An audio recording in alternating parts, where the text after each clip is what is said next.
তো বন্ধুরা যা বলেছিলাম এক্স্যাক্টলি সেটাই হয়েছে। গতকাল রাতে আবারও ভারত পাকিস্তানের ওপর হামলা চালিয়েছে।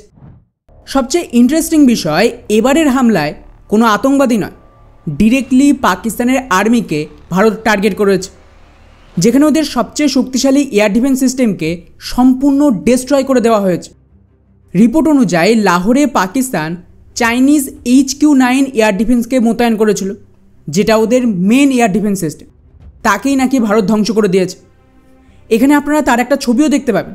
এটা HQ-9 এয়ার ডিফেন্সের ব্যাটারি, যার পাশে আপনারা পাকিস্তানের সৈনিকদেরও দেখতে পাবেন। আর কতটা ড্যামেজ হয়েছে ক্লিয়ারলি এখানে বোঝা যাচ্ছে। আর বন্ধুরা এর তো পুরো প্রমাণও পাকিস্তানিরাই দিয়েছে।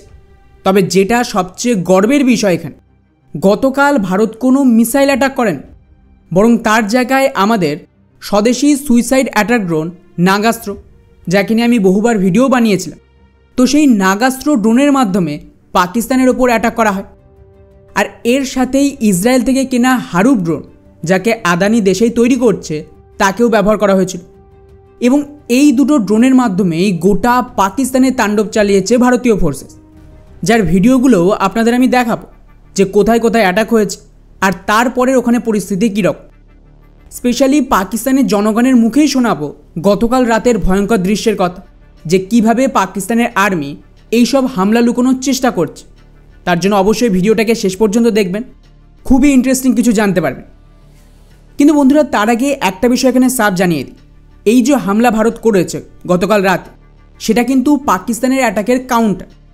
কারণ ভারত সরকারের অফিসিয়াল রিপোর্ট অনুযায়ী গতকাল রাতে পাকিস্তান আগে ভারতের ওপর মিসাইল হামলার চেষ্টা করে, যেখানে শ্রীনগর থেকে শুরু করে জম্মু, পাঠানকোট, অমৃতসর সহ 15টা জায়গা যেখানে আমাদের মিলিটারি বেস রয়েছে, তাকে ডিস্ট্রয় করার চেষ্টা করেছিল পাকিস্তান। কিন্তু ওরা ভুলে গেছে যে আমরা চাইনিজ এয়ার ডিফেন্স ব্যবহার করি না, তাই ভারত কিন্তু সফলভাবে প্রত্যেকটা অ্যাটাককে বিফল করে দিয়েছে। এর প্রমাণ হিসেবে আমি কয়েকটা ভিডিও দেখাই। এটা দেখুন, এটা পাঞ্জাবের অমৃতসরের ভিডিও, যেখানে আকাশে কোনো একটা এয়ার ডিফেন্সের মিসাইল ভারতে আসা কোনো টার্গেটের দিকে হামলা করছে, সেটা স্পষ্টভাবে দেখতে পাবে।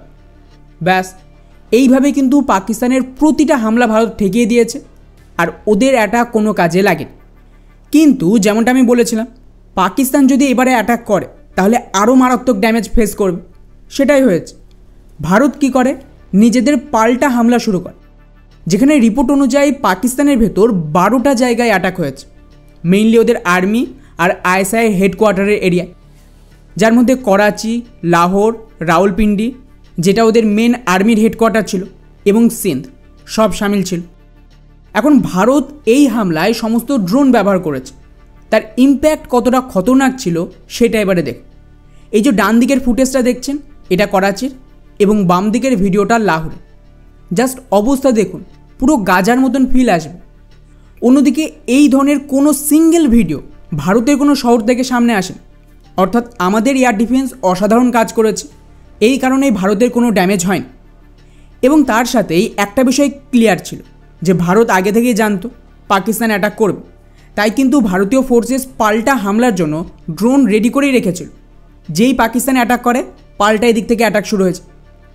এবারে পাক আর্মির যে হেডকোয়ার্টার মানে রাওয়ালপিন্ডি, তার ভিডিওটাও দেখুন। এটা সকালের ভিডিও।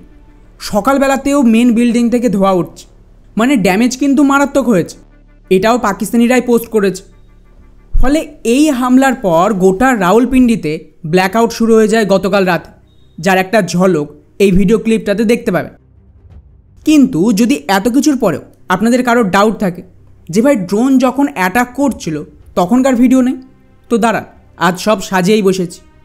এবারে এই ভিডিও ক্লিপটা দেখুন। এখানে আপনি ভারতের হারুপ ড্রোন যখন টার্গেটে হিট করছে তার আগের মুহূর্ত দেখতে পাবেন। আর ক্লিয়ারলি এটাকে পজ করে দেখলেই বোঝা যাবে এটা হারুপ ড্রোন, যেটা ইসরায়েল দিয়েছে। ফলে যে ধরনের ড্যামেজ হয়েছে তাকে সামলাতে কিভাবে হুড়োহুড়ি পড়ে গেছে দেখুন। মানুষ তো পালাচ্ছে, ওদিকে আগুন নেভাতে ওদের যে দমকল ঢুকবে তার রাস্তা পর্যন্ত নেই, সবাই নিজের প্রাণ বাঁচাতে ব্যস্ত। যাই হোক, এবারে আসি সবচেয়ে মজাদার বিষয়, যে পাকিস্তান কিভাবে এটাকে লুকোচ্ছে আর ওদেরই জনগণ আর্মির পোল খুলে দিয়েছে। প্রথম ভিডিওটা দেখুন। ये जी पंजाब पुलिस यहाँ पे खड़ी है। मैं अंदर जाने की मैंने कोशिश की है, इतने नालायक आदमी हैं, जाहिल आदमी हैं। पिंडी फूड स्ट्रीट के अंदर जो ड्रोन हमला हुआ है, अंदर जाने की कोशिश की है, कह रहे हैं जी आसमानी बिजली गिरी है। शर्म नहीं आती इन लोगों को झूठ बोलते हुए। यार ये हमारे इदारे के लोग हैं, मुझे कह रहे हैं जी आसमानी बिजली गिरी है।